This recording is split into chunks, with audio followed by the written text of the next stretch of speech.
Ka-Express, malaking update sa journey ni Kai Sotto dahil habang patuloy ang kanyang pangarap na makapasok sa NBA, lumalabas ngayon na ang mas seryosong tinitingnan daan ay ang USNCAA pero hindi pa rin tuluyang isinasara ang pinto sa NBA Summer League.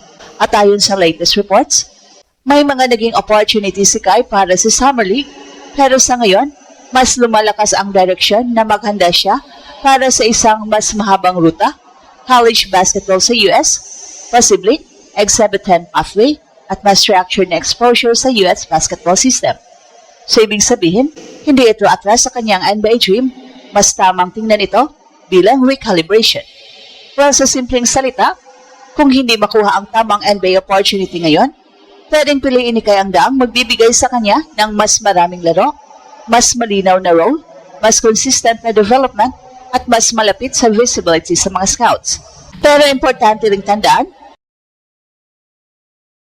hindi pa ito automatic na NCAA bound hanggat walang official commitment sa school. May eligibility questions din dahil naglaro ni si Kai sa NBL Australia, Japan B-League, kaya kailangan pa rin dumaan sa proseso at rules ng NCAA. Pagdating naman sa Summer League, still possible in theory, lalo na kung may late roster movement o biglang opening ang isang team. Pero habang papalapit na ang Las Vegas Summer League, mas nagiging maliit ang window, kaya ang safest update ngayon, Kai's NBA dream is alive, NCAA route is being explored, Summer League is not possible. Pero hindi dapat i-report na confirm hanggat walang official announcement. At ito ang malaking development sa career path ni Kai. Hindi pa tapos ang kanyang NBA dream, pero posibleng magbago ang daan papunta roon. Sa mga nakaraang taon, palaging diretso ang tanong ng mga fans, kailan ba makakapasok si Kai sa NBA? Pero ngayon, mas nagiging komplikado at mas strategic ang sagot. Dahil sa latest updates, ang lumalabas na pinakamainit na option ni Kai ay ang USNCAA route. Isang ruta na parang pagbabalik sa dam, muntik na niyang tahakin noon bago siya nag-G League Ignite, NBL Australia at Japan B-League. At dito kailangang maging accurate. Hindi ibig sabihin na kapag USNCAA ang titingnan, tapos na ang NBA Summer League. Hindi rin ibig sabihin na kapag may Summer League interest, automatic na may team na siya. Ang tunay na sitwasyon ngayon, Kai is still chasing the NBA dream, pero ang camp niya ay kailangang mamili kung ano ang pinakamagandang platform para sa susunod na stage ng kanyang career. Kung Summer League, mabilis ang exposure, andoon ang mga scouts, executives, assistant coaches, G League decision makers at NBA teams, pero may risk kung konti ang playing time, kung hindi fit ang sistema, o kung masyadong crowded ang roster. Pwedeng maulit ang nangyari noong 2023, kung saan sobrang taas ng hype, pero limitado ang pagkakataon sa loob ng court. Kaya pumapasok ang NCAA discussion. Sa USNCAA, mas may chance si Kai na magkaroon ng mas mahabang runway, pwedeng magkaroon ng refined role, pwedeng ma-develop ang body, footwork, conditioning, defensive reads, screen coverage, at modern big man skills. At higit sa lahat, araw-araw siyang makikita sa US basketball environment, hindi lang one-week tryout, kundi buong season na evaluation. Pero hindi rin simple ang NCAA path dahil si Kai ay 24 years old na at may professional experience na sa Australia at Japan. Kailangan muna malinaw ang eligibility. May mga bagong usapan sa NCAA rules tungkol sa international players na naglaro na sa pro leagues. May reports na case-by-case pa rin ang magiging proseso, pero hindi ito automatic. Kaya dito kailangan ng camp ni Kai ng tamang legal, compliance at basketball planning. At ang magandang balita, hindi nawawala ang value ni Kai. 7'3" pa rin siya, mas mature na ang katawan, mas experienced na siya laban sa professionals, at kung may lalagay siya sa tamang programa, may chance pa rin na maipakita niya hindi lang ang kanyang height, kundi isang skilled big man na kayang mag-screen, mag-protect ng rim, mag-pass at magbigay ng inside presence. Kaya ang update ngayon, hindi pa tapos ang laban. Hindi ito retreat, hindi ito give up, ito ay reset.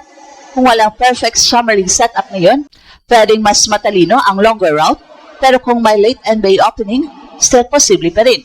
Ang importante, kung saan man mapunta si Kai, kailangan niyang makakuha ng tunay na minutes, tunay na role, at tunay na chance na ipakita kung bakit buhay pa rin ang NBA dream ng Pilipinas. At ang pinaka-importante dito, at huwag nating tingnan ang NCAA route bilang downgrade. Para sa iba, kapag sinabi mong hindi mo na Summer League, parang umatras na agad ang NBA dream. Pero sa kaso ni Kai, pwedeng kabaligtaran ang ibig sabihin nito. Pwedeng ito ang unang pagkakataon na pipiliin niya ang ruta na mas mahaba, pero mas may structure, mas may development, at mas may chance na maipakita niya sa tamang role. Dahil sa NBA Summer League, mabilis ang spotlight, isang magandang laro lang, pwede kang mapansin, isang malakas na sequence lang, block, rebound, dunk, screen assist, pwede kang pag-usapan, pero ang problema, sobrang ikli ng window. Kung late ka sa rotation, kung loaded ang roster, kung ang team ay mas focus sa newly drafted players, two-way players at guards na gusto nilang i-test, pwedeng limitado ang touches ng isang big man gaya ni Kai. At kapag limited ang minutes, limitado rin ang chance na may pakita niya ang tunay niyang improvement. Dito pumapasok ang mas malalim na value ng NCAA. Kung makapasok si Kai sa isang Division I program na bagay sa kanya, mas magiging malinaw ang development plan. Hindi lang siya basta guest player sa Summer League roster, pwede siyang pagtrabahuan, araw-araw ng coaching staff, pwede siyang ilagay sa strength and conditioning program na nakatutok sa NBA-style mobility, defensive coverage at durability, at para sa isang 7'3" big man, na galing sa injury history, malaking bagay ang controlled environment. At isa pang advantage sa NCAA, mas maraming mata ang makakakita sa kanya sa US basketball setting. Iba ang dating kapag ang isang player ay nagpe-perform sa harap ng mga scouts, analysts, college coaches, NBA front offices at national media habang nasa US system. Kapag kaya niyang mag-produce sa loob ng NCAA, mas madali para sa mga NBA teams na i-project kung paano siya gagalaw sa modern game. Pero kailangan ding sabihin ang realidad, hindi automatic ang NCAA path dahil si Kai ay may professional experience na sa NBL Australia at Japan B-League. May eligibility process na kailangang pagdaanan, kaya hindi dapat sabihin na NCAA bound na siya hanggat walang official commitment at clearance. Ang tamang framing, US NCAA, is being explored as a possible route habang patuloy na hinahabol ang kanyang NBA dream. At tungkol naman sa NBA Summer League, hindi pa rin dapat burahin ng todo ang posibilidad. Sa basketball, mabilis magbago ang roster. May player na pwedeng ma-injure, may team na pwedeng magdagdag ng size, may front office na pwedeng tumawag late, kaya technically still possible pa rin. Pero habang lumilit ang oras at nagsisimula ng ma-finalize ang Summer League roster, mas nagiging mahirap ang daang yon unless may biglang opening.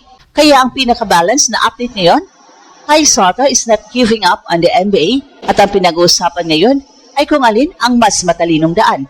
At ito ang Express Info kung saan bawat kwento ginulat ang mundo. Don't forget to like and subscribe.